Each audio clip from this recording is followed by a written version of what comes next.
Good afternoon, everyone. My name is Katie Cush. I am with the RISD Office of Alumni Relations. We're so happy to have you here today for our webinar titled Managing Your Creative Practice Through a Crisis. First and foremost, we hope that you're all happy, healthy, and safe right now. I would like to let you know that you will receive a copy of this recording via email, as well as any links that Eric shares with us. You'll probably have that by the end of the day today. And we will be posting a copy of this webinar on our alumni website, which is alumni.risd.edu this week. So feel free to come back and visit it or follow up with any additional questions you may have had afterward. We will be introducing a poll during this webinar, and we encourage you to use it. Eric will be able to use that information in live time and speak about it. So I'd like to introduce you to Eric Holter. Eric was an illustration major with an emphasis in wood engraving and fine press printing. He began a freelance illustration and letterpress practice after graduating RISD in 1991, and shortly thereafter he founded Newfangled, a web design firm that's still in business today. Eric led Newfangled through the dot-com bubble burst in 2000 and 9/11 in 2001. In 2008, Eric began an ownership transition for Newfangled, and in 2016, Eric became the CEO of the Durham, North Carolina-based web design firm Cuberus. Taking on that role, Eric later acquired Cuberus and continues to lead his firm as he offers mentoring to other creative entrepreneurs on the business side of creativity. You can find out more about his mentoring at ericholter.com, as well as through his podcast, 5 Minutes on Creative Entrepreneurship, and his book, Blazing the Freelance Trail. Over to you, Eric. Thanks, Katie. I'm grateful for the opportunity to present this webinar today and share with my fellow alumni some of the hard-earned lessons of managing a creative practice during a downturn. And so I want to begin just by putting a big question out there for us, which is, what is your greatest fear in managing during a downturn? Of course, the nature of this particular crisis is a health issue, so there's obviously those concerns. But outside of those immediate concerns, what's your greatest fear? I'm sure your financial stability is very high up there on the list. But I imagine that one of the greatest fears is just the uncertainty of what you're going to be facing over the next weeks, months, and potentially years. And so hopefully I can help to alleviate at least some of that uncertainty with respect to this economic crisis, which is going to be following the health crisis. And I also wanted to let you know that I'll be talking about some of the benefits that you may have during a downturn like this. And there are a lot of upsides to managing through a downturn. And so I'll share some of those things and some of the ways that I've benefited after managing my firms through similar crises. So before I jump into that, there are a couple of poll questions. One is whether or not you've already experienced any loss of work to date since the last few weeks of the shutdown. And then also just a little bit about yourself, whether you're operating a solo practice as a freelancer or whether you're managing a firm. So if you answer those questions, that'll help me know a little bit more about you. So let me share a little bit of my history in managing my creative practices through downturns. And the first major one was back in 1999, 2000, during the dot-com bubble burst. So I began Newfangled in 1995. And at that particular point in time, the market for web development was huge. Everybody needed a website and there weren't that many resources. So it was actually quite easy to start a web development company back then. Plenty of work to be had. My company grew from myself to me and another friend of mine from RISD. And it grew to about 12 people very quickly.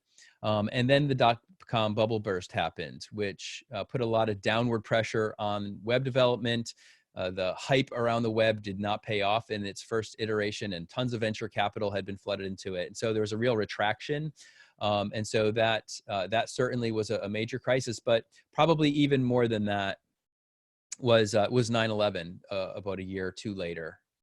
9/11, the shock of that crisis and the long-term impact on our economy. I'm going to share a little bit more about that particular crisis and its impact. And And also, I want to just make some comparisons to these past crises and the one that we're facing today, particularly with respect to what we can expect in a recovery time. So with 9/11, it was very sudden, more sudden than the coronavirus crisis, though that's also pretty sudden. At least the shutdown aspect of this crisis is similar to 9/11. And then the next crisis that we faced was in 2008, when we had the financial crisis based on mortgage-backed securities and the housing crisis. And that one is, I think, I'm predicting the recovery period for that crisis will be more like what we face in this one. And so with respect to these crises, they come all the time in different forms. Sometimes they're sudden and completely unexpected. Sometimes you can sort of see them coming. But really what we are uncertain about and what we need to manage through is the recovery after the crisis. So we're all hoping that economically we'll have a V-shaped recovery, meaning as quickly as this virus came and as quickly as we shut down businesses, that as soon as it's safe to go back to work, it'll rebound right back up on the other side of the V. I suspect that's not going to be the case, that we will see more of a U-shaped recovery, that we won't be able to reboot all the jobs that are being lost. Not all the companies will reopen afterwards. And so the job losses and the economic impact could potentially be more like 2008, where it took many years for the recession to turn around. So in this case, as you mentioned, it's COVID-19. It's a virus, it's a health crisis. That's the cause of this crisis, but it's not the real thing that, in terms of our businesses, that we're going to be contending with. With respect to the crisis, the health impact, that's its own thing. We're contending with it. We're dealing with it. We don't know exactly what all that health impact will ultimately be, but the resulting slowdown or shutdown of the economy, that is something that will most certainly last much longer than the actual virus itself. As a result of the shutdown, we've had cancellations, sporting events, travel, conferences, restaurants, service industry. It's just been literally stopped overnight. And when you do that, it's not just the short-term loss of jobs. These things affect the entire economy. There's ripple effects that go through the entire economy. So if you're in one of those service industries, if you work at a restaurant, or if at a sporting facility, or anybody in that market who no longer has a job, who's not making any money, they can't pay their rent potentially. And if they can't pay their rent, then their landlords can't pay their mortgages. And if they can't pay the mortgages, then the banks are going to have problems issuing credit, which we might need. So these are the effects based on canceling, and it's a ripple effect, and we don't know how far out these ripples are going to go. That's the unknown part of it. And this uncertainty that we are all facing, we don't know what the shape it's going to be in the recovery. We don't know how long it's going to take. We don't know the full impact of all of these things. That uncertainty, the effect it has on everyone is we just stop making decisions, or we put off decisions as long as we have. As long as we can. And so your clients, they're pausing and delaying their spending decisions, and your projects are among those marketing expenditures that they are now uncertain about. They want to hold on to their cash. They want to make sure they can survive as long as possible. So they're hitting the pause button on projects, and they're going to delay their spending as long as possible. So the way that you're going to feel this, you may not be feeling it right now. Some of you may, some of you might not. You may have projects you were already doing and maybe they got canceled, or maybe they're continuing. But what you are definitely going to feel, and you need to anticipate, is that your pipeline is going to slow down and even potentially stop. So if your clients were talking to you about work in next month, or if you've got quotes out there on projects that you're pitching, those are the things that you should not be counting on. So if you had 2 or 3 projects lined up for next month or the following, those are the things you need to assume are going to not be there. They're going to pause. They're not going to move forward. Your pipeline, it's gonna shrink, or at least pause for quite some time. And so the impact that we're going to feel is not necessarily right now, or whatever we're feeling right now. It's going to be more later. Because it's going to hit our pipeline. Our impact is going to lag. So if you worked at a restaurant, or if you owned a restaurant, your impact was immediate. You're already feeling it. Your revenue's already gone. You're already having to throw out food because it's rotting and you can't sell it. That's happening now. For us, it might be next month when those pipeline projects aren't happening. But the real thing to keep in mind, and I want to stress, is that as people who operate largely in the marketing realm, the marketing industry is a lagging indicator of the economy. So it lags a little bit on the impact on the front end. So maybe we're doing okay this week, but we're going to get hurt later. It's also going to lag on the recovery. And that's the thing you really have to keep in mind.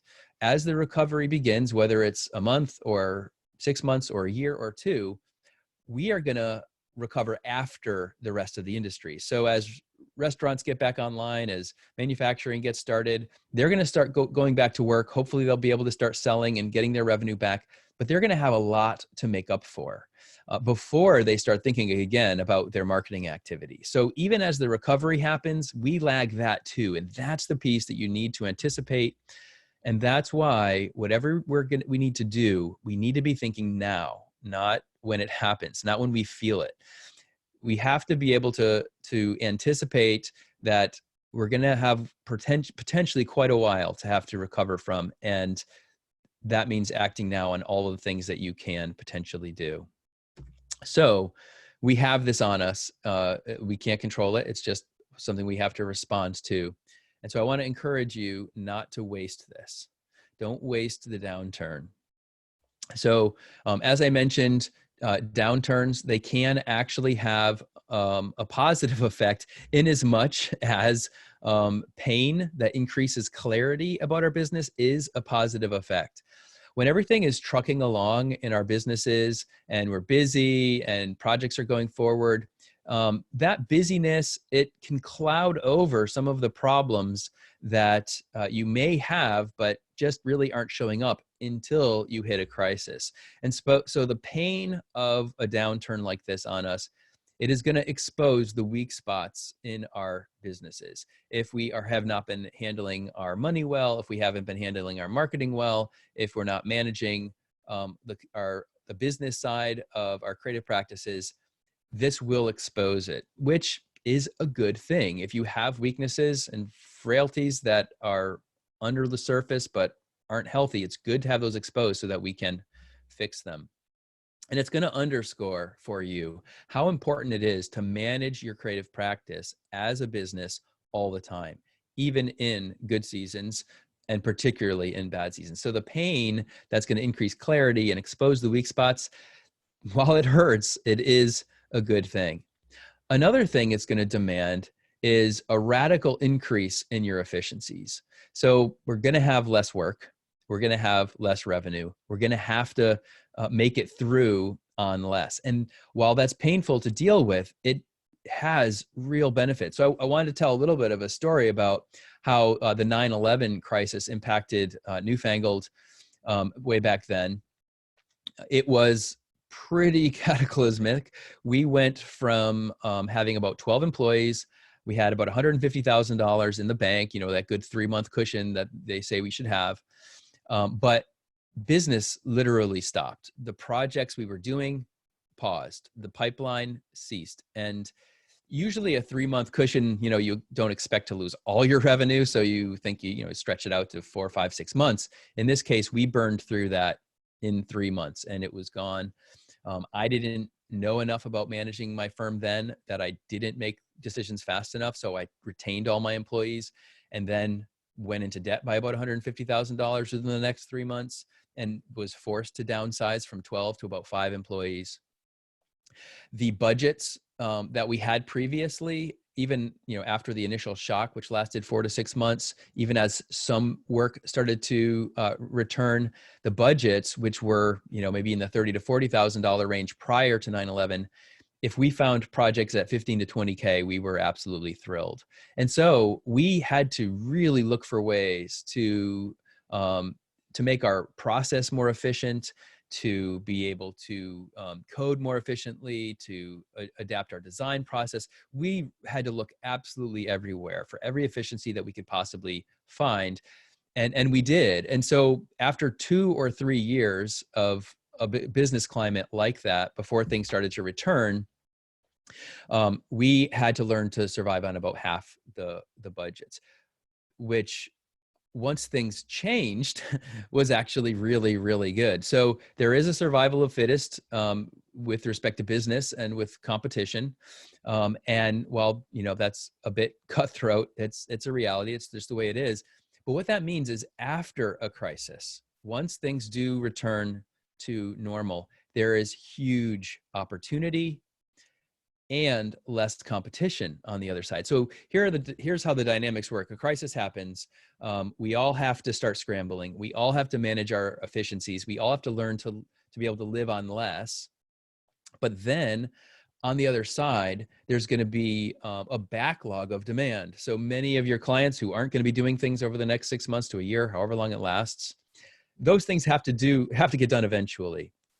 And when they do return to their market spending, there's going to be pent up demand. They're going to need to get to all of those things that they've been putting off. So there'll be more work on the other side of the crisis and less competition, because some firms and practices will go out of business, and you will have learned to operate more efficiently. So with respect to 9/11, those 3 years, we barely got by. I carried that debt for a long time, up until 2004, 2005.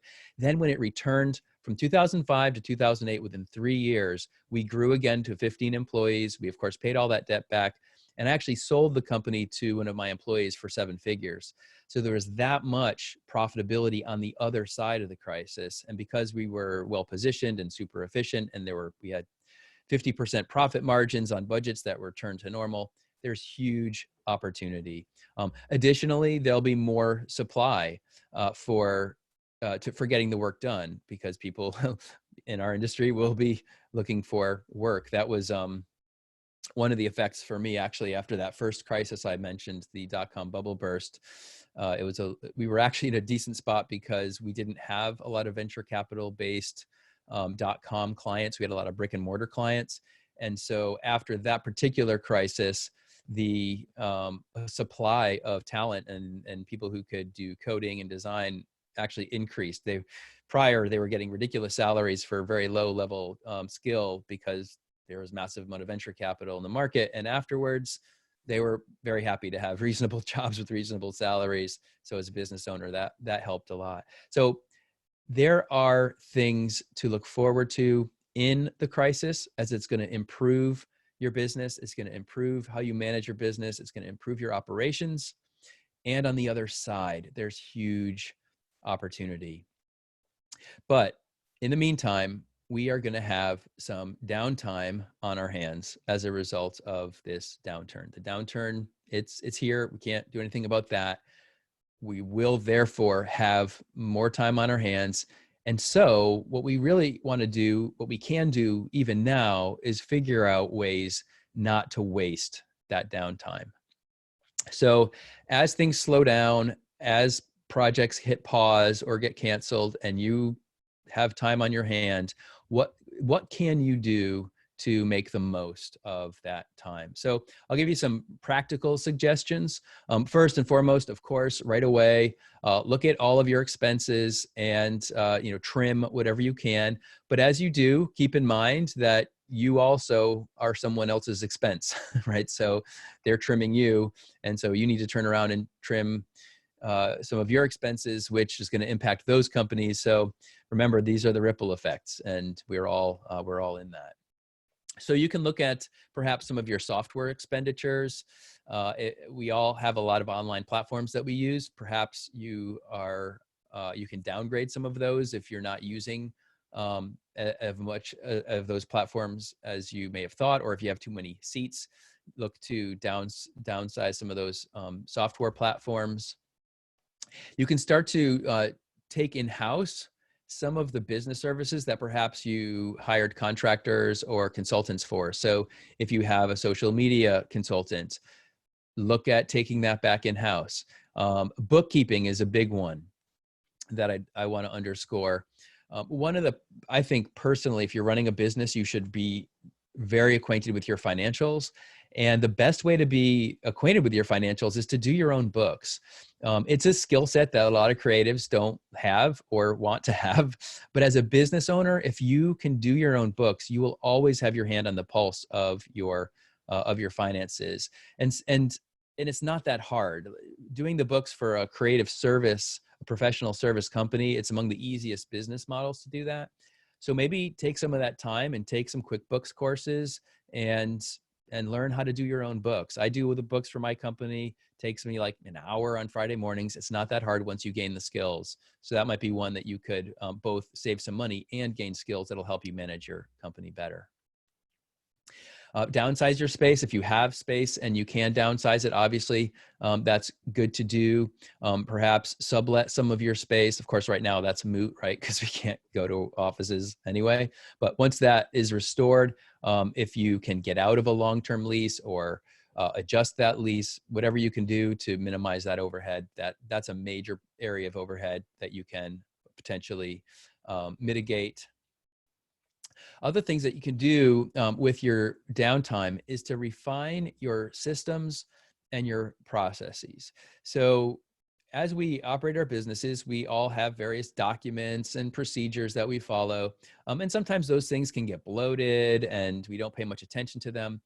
For example, proposal templates. I know, the tendency with our proposals is they just get more and more detail over time. They collect little stipulations and terms that we keep adding in, and eventually they just become a bloated mess. Go back and look at your proposal template and think through, can you use your proposal as a better new business tool rather than it just being a transactional thing that you send off at the end of a conversation? Can that proposal be clearer, more to the point, emphasize your differentiators, things that can make that an asset instead of just a bloated document?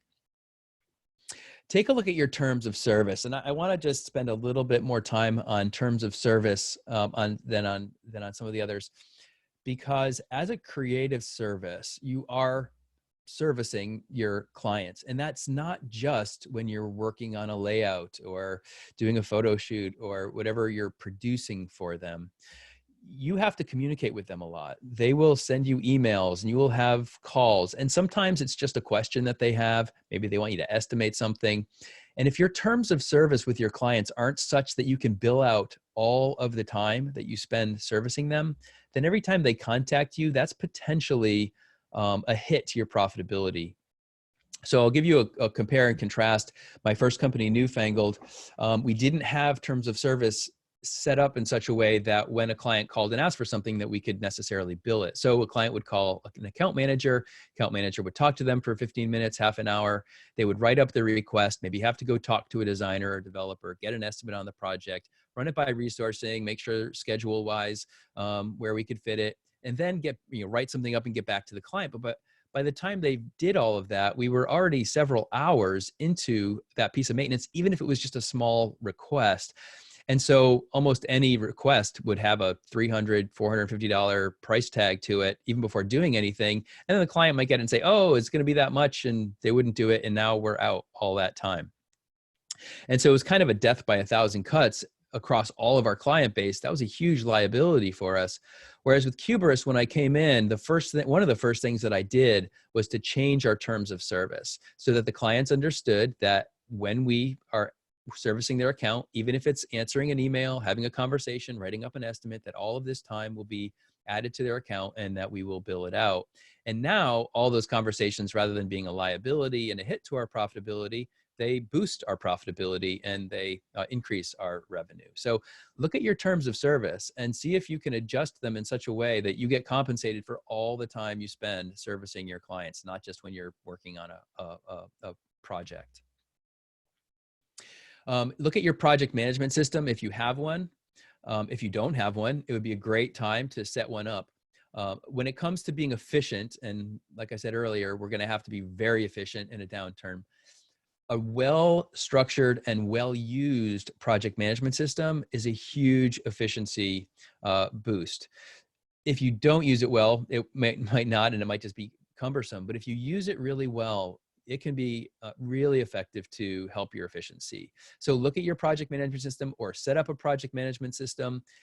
If you have one, look at your project templates, look at how you're using it. Are there features that could really help you be more efficient and organized? Or could you, stand to upgrade it and use it more effectively? So look at your project management system and look for ways you can make yourself more efficient by using it more effectively. Take a look at your past time usage. I'm a big believer in creative services measuring and keeping all of their time, not just time on a project that you need to bill out on an invoice, all of the time that you spend on all of the aspects and facets of your projects. And if you do that, if you don't do that, then make one of your downtime tasks to set up a time management system and start using it. But if you have been keeping track of your time, this is a great opportunity to go back and do some analysis of your projects. How much time do you spend on the different aspects of your projects, and look at, in particular, the communications area. I've noticed as I review time over hundreds of projects, the communication time involved in a lot of creative projects is upwards of 20% or more. And often it comes in little doses, little conversations here, emails there, and they just don't really register with us. So then when we go to estimate a project, we don't count that into the cost. And so we're operating at this 20% negative profit because we haven't recognized how much time goes into communications. Whereas if you look at your timesheets, analyze them, you can then account for that and more accurately estimate your projects. Look at your budget, of course, look at your expenses, evaluate those things. What can you cut? What can you change? But just getting your head around your budget and your expenses is an important thing you can do with your downtime. And one thing in particular with respect to your budget and your expenses, and I'm going to actually spend a couple of extra minutes on this one sub point, which is to manage your cash flow projections. A lot of firms aren't looking at their cash flow projections. All they might know is how much revenue they have or how much revenue they're expecting to receive.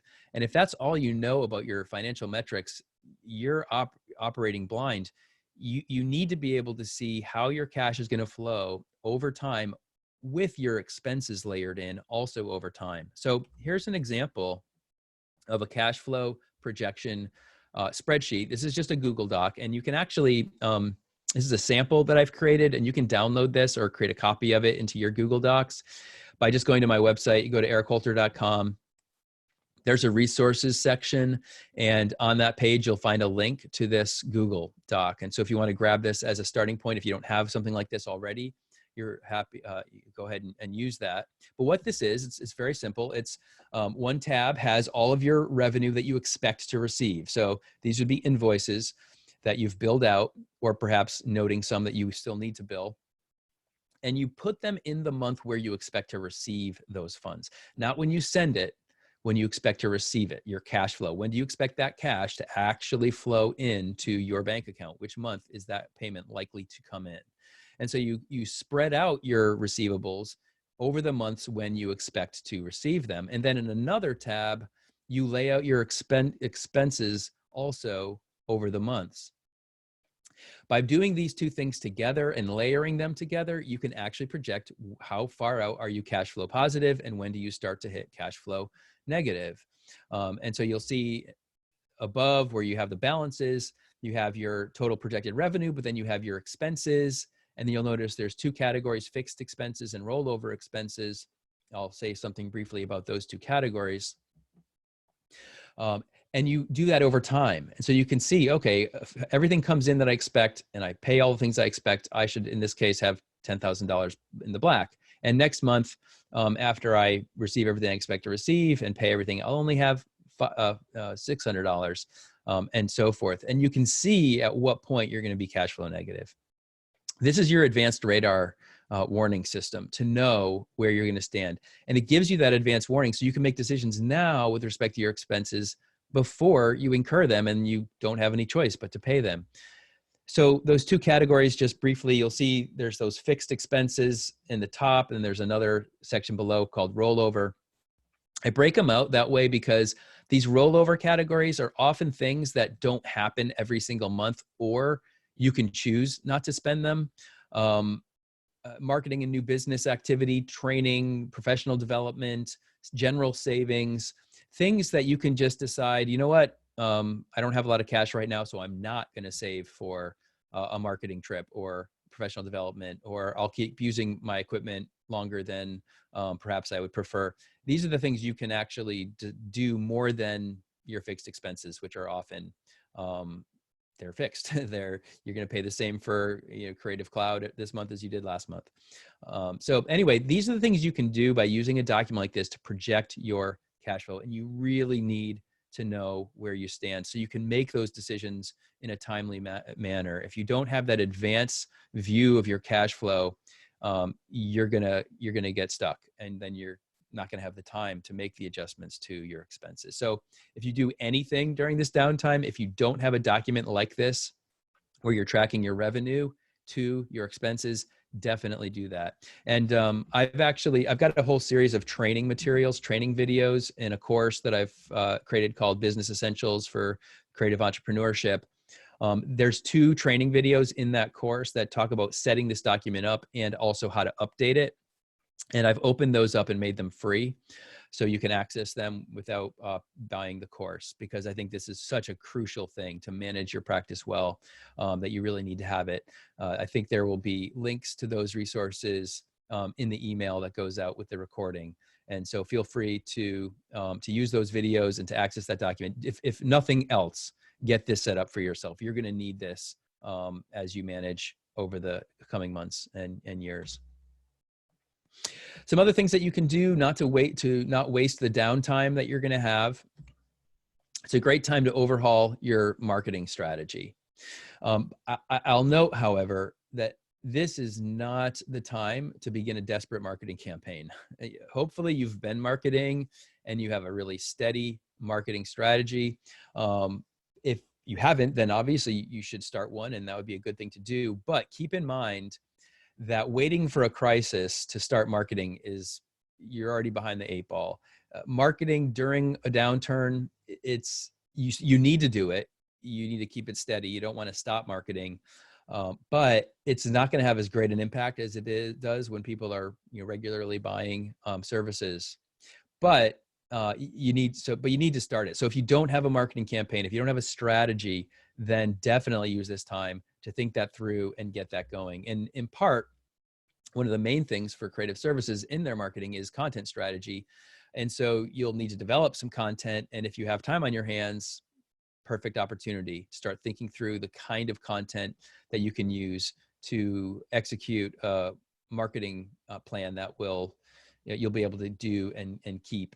Don't use all your downtime to make such a blast in marketing that you can't sustain it when things turn around. Whatever you want to do with marketing, keep it steady. That's really the goal of marketing, is a steady flow, not fits and starts. Take a look at your social media strategy as a part of your marketing overhaul. Often we just get into ruts where we just post the same kind of stuff. Maybe we should take a look at it, maybe analyze the effectiveness of our social media strategy. Of course, that's like the last thing. You really want to focus on your overall marketing positioning statement. You want to look at your strategy, your content strategy that corresponds, and then you look at your social media strategy for how you deploy that. Using your downtime to update your website and your portfolio. Now, one of the biggest recommendations I can make in this regard is to take a look at your portfolio. And when I say update it, I don't just mean add more images to your list of images. I look at literally thousands of creative websites, and there's always the portfolio page, but it typically consists of just a running list of very beautiful work. And of course, you want to do that. You want to present your work, but you don't just want to present your work. When all you have is the final product, it creates an illusion to your customers that it's relatively easy to produce these final products. And it's not, of course. We know that the creative process is quite difficult and takes a lot of time and thinking and strategy and problem solving. But when all you do is you show that end result, it kind of makes it seem like magic, and then your clients expect to pay magical rates. Whereas if you take your work and you write about it, and you write about the process that you went through, if you write about your problem solving, and you maybe show some sketches and iterations, and actually reveal something about your creative process, that's going to increase the perception of the value of what you do, which will have a corresponding impact on the rates that you can charge. So don't just add new objects to your portfolios, write about your projects, write about the process. And when you do that, not only are you going to increase the perception of value with prospects, but now search engines can go to work for you. So if you write about particular projects within particular industries, people who look for that specific kind of work in a particular industry are more likely to find that example. And unless you have words on your pages, the search engines, they just see rectangular JPEGs and can't do anything with that. But if you write about your work, you'll be able to not only, like I said, increase the perception of value with your prospects, but search engines will start working on your behalf. The other thing that you can do is very practically with respect to the current problem where we don't have enough work, is you might go and make discount offers to your best clients. Now, I don't recommend just making discounts across the board and scrambling everywhere to just do discount work. That's a bad idea. It's going to have a long-term negative impact on your perception and your positioning. However, for your best clients, since this is a problem, they know it's a problem, they understand this is a crisis, go to them and offer to do some work, perhaps at a discount, and start with your best clients in order to build on the goodwill that you already have with them. So maybe they've talked about doing some projects, haven't gotten around to it. You might be able to say, listen, I know we've talked about this before. I know, nobody's doing a lot right now, but I'd be willing to do this project for you at a decent discount. I can even offer you some payment terms so that I can stay busy, and make that something they benefit from while also helping you to kind of muddle through until things return to normal. Make sure, however, that you're clear that this is a limited time offer, that this is just to get through the trough of this crisis. And once things pick up again, you're not available to do that discount work. So these things can potentially, take lemons and make lemonade out of them with your best clients. They can get something from you, save some money themselves, get something of value, and you can have at least enough work to keep going. So I want to talk a little bit about some of the things you should have been doing and should do in the future that can cushion you from a crisis like this. So basic management practices, some benchmarks that you can follow. And the first one is to always operate on at a minimum of 15 to 20% profit margin on all of your work. So when you put together your estimates, when you put together your quotes, make sure after you figured out how much time is going to take at your rate, however you do those calculations, that you add a 15 to 20% profit margin on everything that you do at an absolute minimum. And use that to create that 3 to 6 month cash reserve. If you're not building that into your profit margin, into your quotes and estimates, you're never going to be able to build up that cash reserve. You have to factor that kind of profit margin into everything that you quote. And another basic benchmark to follow is when you're figuring out your rates and your budgets, never assume more than a 60% utilization of your time, of billable time.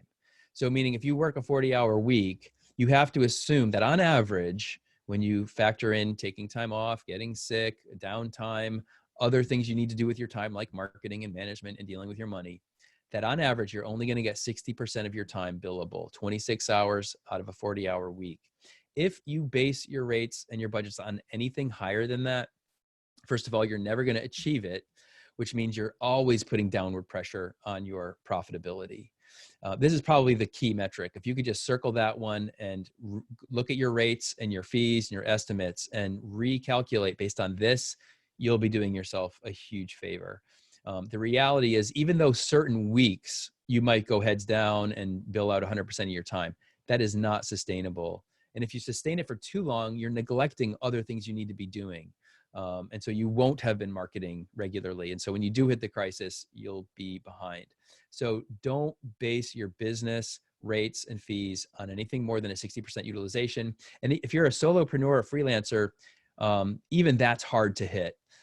When you have more people in your firm, you can spread it out and you can kind of get to that higher utilization, but certainly not anything higher. You'll find if you track and measure, it's really hard to hit a 60% utilization target. Stay focused on your marketing. Like I said, keep it steady. Better to be steady and consistent than having fits and starts. Don't wait for a downturn like this to prioritize marketing. You need to be doing this regularly. So if you haven't, then just make a commitment to use some of your downtime to get that established and figure out a monthly, twice a month, maybe weekly process that you can be doing some marketing work. A couple things that you can not be doing, hopefully, is using debt to manage cash flow. So generally, I would say don't use debt, period. It's the kind of companies that we have. We don't have assets. We don't have equipment. It's just services. Once our time is gone, it's gone. We can't recover it. So there's no debt. Building on debt is just digging a deep hole. I will say, however, that in the light of this particular crisis, you may need to use some debt instruments, but be super, super careful. You don't want to burden yourself. The recovery is going to be long. Don't burden yourself with additional debt if it's already difficult. But with respect to normal operations, if things weren't a crisis, still don't use debt to manage cash flow. So a lot of times we'll say to ourselves, oh, I don't have enough money to meet my bills this month, but I have these projects. I'm going to be billing out this milestone invoice and I'll have revenue. So I'll just use debt to cover the gap. That is an illusion. If you have cash flow problems like that, especially if they happen with any degree of regularity, you're not covering cash flow. You're glossing over a profitability problem. Cash flow problems, they're profitability problems.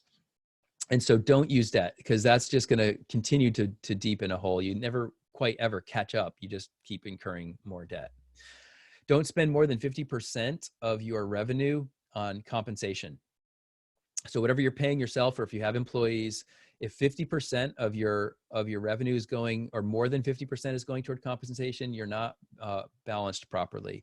When you consider all of your other expenses that go into running your company, when you consider your profit margin, you really can't afford to go over 50% of revenue for compensation. You might, for a period of time, if you're bringing on someone new and there's going to be a little bit of overhead in bringing on that person, but operate on a 50% cap on your compensation based on your revenue. Be very careful on absorbing any long-term liabilities, such as rent, 5-year term on rent or longer, software licenses.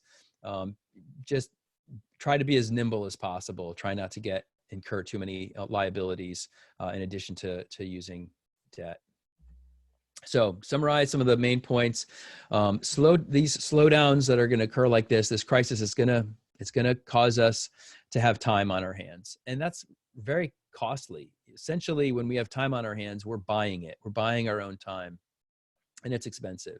So if you're buying your own expensive time, then make sure that you make the most of it. If we have to bear the cost, then don't waste it. If you have time on your hands, have a plan. Adjust your expenses, extend your runway out as far as you can. Get your cash flow for sure in order. That's probably one of the biggest takeaways. You need to have that information out in front of you to make good decisions. And don't waste time being anxious. This is a difficult time. It's going to be hard. It is painful. There's no point being anxious about it. Just recognize that this is going to teach you some new skills on how to manage your company. And on the other side, you'll be grateful. I would never choose a crisis. I would never want another 9/11 or 2008 or this, but I've been through enough of them that I know that post-crisis, will be better off. And so just look forward to that. And so instead of being anxious, just take charge of your business. Even if it's just yourself, take charge, set your priorities about how you're going to use your valuable time, and then put that into action.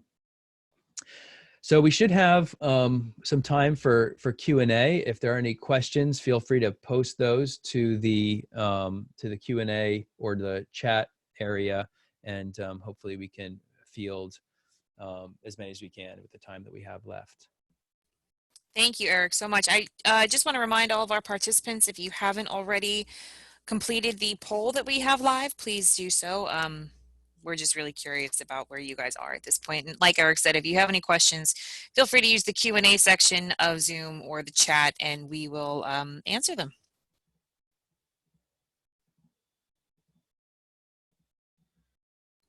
Eric, it looks like 88% of our, 91% of our participants have completed the poll.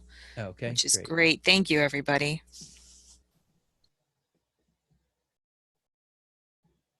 What were some of those results? I don't see the results on my screen. Oh, okay, sure. I'd be happy to help. So for the first question, have you already experienced the loss of work since the shutdown?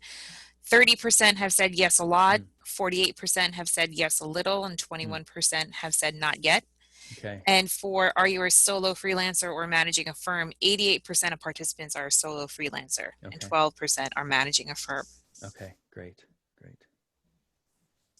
Does anybody have any questions at this time for Eric? I'd just like to reiterate that you will receive a copy of this recording via email, as well as the links that Eric mentioned earlier, and we will be posting a copy of this webinar on our website.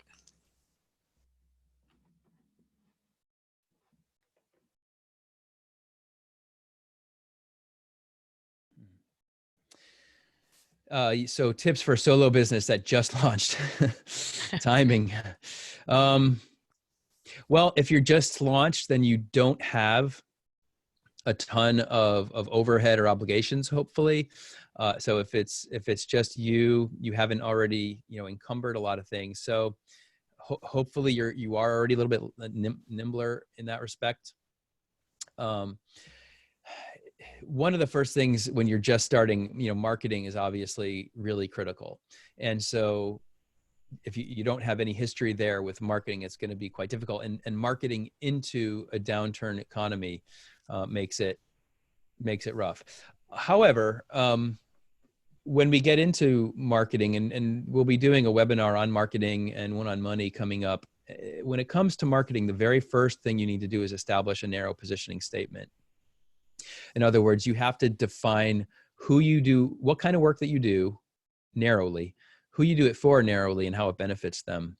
And if you're just starting, you have an opportunity to set your positioning however you want. And perhaps you could think through, okay, if the economy is down, what segments of the economy are not down? Because whenever there is a downward trend, most companies suffer, but some segments, like for example, if you own stock in Zoom, you're very happy right now. But there are other segments that are actually quite busy. So if you haven't established a narrow positioning statement and you haven't started marketing yet, then maybe look at which sectors of the economy are actually really moving right now, and focus on that, at least perhaps temporarily, as a positioning statement. Let's see, are potential clients more receptive to hourly or flat fee during times of uncertainty? Yeah, that's a good question. I would guess that, so hourly billing feels really open-ended to a client, except we all know that when we give them our rate and we give them an estimate on hours, that it functions almost essentially like a quote. Like if you quote somebody 20 hours or estimate some 20 hours, and it takes you 30 or 40, if you actually bill that out to the client, they might pay you. Hopefully they will. They've said they will, but they won't be happy. They won't be happy. So I imagine most of us, when that kind of thing happens, we eat some of that overage. So in a sense, for the client's perspective, they probably like hourly better because it might be less as opposed to more. And and very often they don't get billed the more anyway. But for us, from our perspective, quotes are always going to be more profitable. So I would, if you're worried about the fact that a client might not like a quote as opposed to an hourly rate, just give them the quote. And then again, if it's a good client, say, look, due to the circumstances, we're not very busy right now. You're a great client. I'll knock, 15% off of our quote to be a benefit to you, and it will keep us busy. So I think from our perspective, since quotes are always a better economic approach, they can afford us higher profitability. I'd stick with the quotes. And if you feel like the clients have any pushback to that, just offer to discount them case by case, client by client. Great. Thank you, Eric. Does anybody else have any questions at this time? Oh, here we go. Eric, I was just about to begin contacting prospects to introduce my new solo business when this hit. Do you have any recommendations on how to sensitively ease into contacting prospects when the time seems appropriate? When is that time based on your past experience with crises? With respect to this one, I mean, this one is a little bit different in that things are so shut down across the board, and everybody understands that, so if your business was in trouble, if you were a restaurant, for example, and you were on the edge of going out of business already, then you're knocked out. You're going to be knocked out. And part of that is you just didn't manage yourself very well. But even if you're a perfectly well-run restaurant, everyone knows that we're taking a hit. So much so that we're actually, restaurants have suddenly become charitable organizations, and we're all, tipping a lot higher when we get our food delivered and trying to help out the restaurants that we enjoy so much. Similarly, I don't think we need to be too sensitive about reaching out to clients. They know we're all in this together. They know this is going to be tough on you. So I would say, don't ignore the fact that this is happening, but don't not reach out. I'd say, in terms of your marketing messages, continue, be conversational, say, hope you're doing well. These are odd times for all of us. And I'd be honest and say, look, I'm in a service industry. We're all affected by this, but we need to make the most of it. Like I said, I always really hesitate to include discounts in anything broad in terms of marketing. But if you don't have clients already, if you're just starting out, you're just beginning prospecting, you might hint at some discounts or some short-term emergency offers.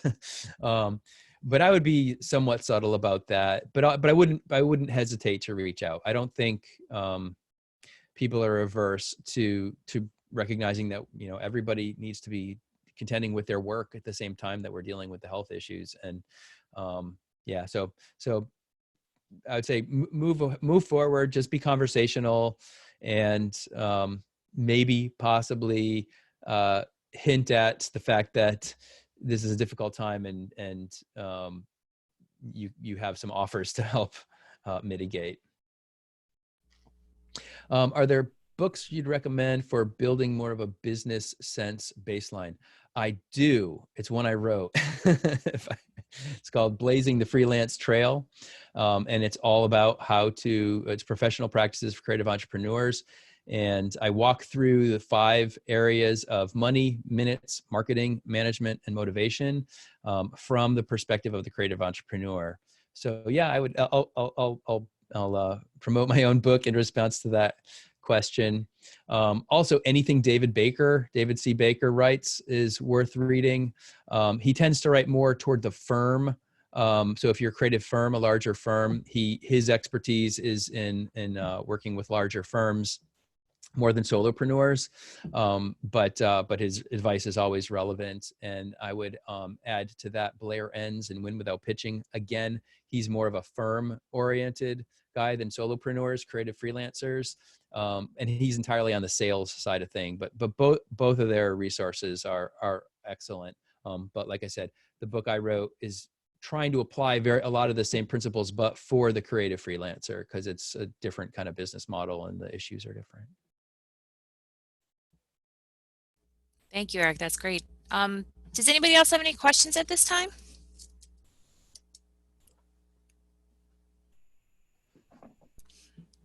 I'm just waiting for one to pop up.